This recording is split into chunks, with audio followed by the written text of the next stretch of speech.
So the talk of today is about how to use optical tweezers on nanostructures, and in general the nanoscale. I will try to give you a focus, but first of all, here is where I come from. Here is our institute, the CNR, and actually I live here, so I cross the sea every day to go to work.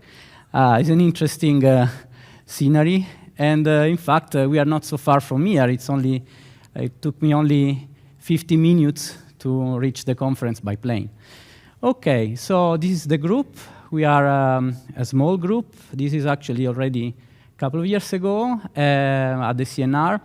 And we are dealing with several types of topics, from light scattering theory to microscopy and spectroscopy, nanospectroscopy, and optical manipulation and optical tweezers, of course.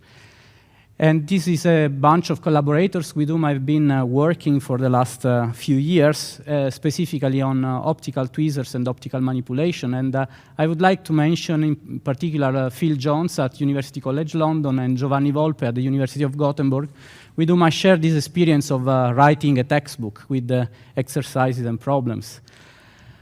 Okay, so the talk of today, I'll try to give you a general introduction on optical forces, then some theory background with a quick focus on T-matrix methods that are generally used in light scattering theory and throughout the scales.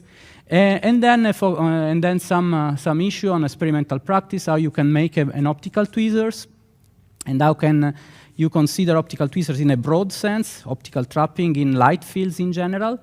And finally, I'll focus on a few results on linear nanostructures, layer materials, and SERS tweezers, surface-enhanced Raman scattering.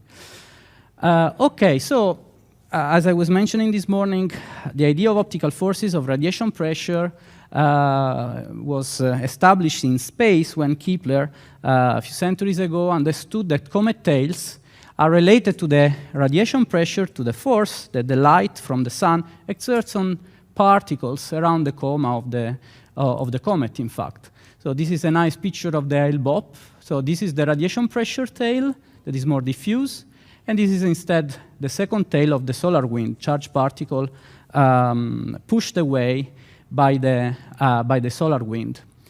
In fact, optical forces were included in the Maxwell theory of electromagnetism, and then at the first years of the last century, Lebedev, Nichols, and Hull started to try experiments in the lab to try and see these tiny forces, really. The breakthrough, the revolution came with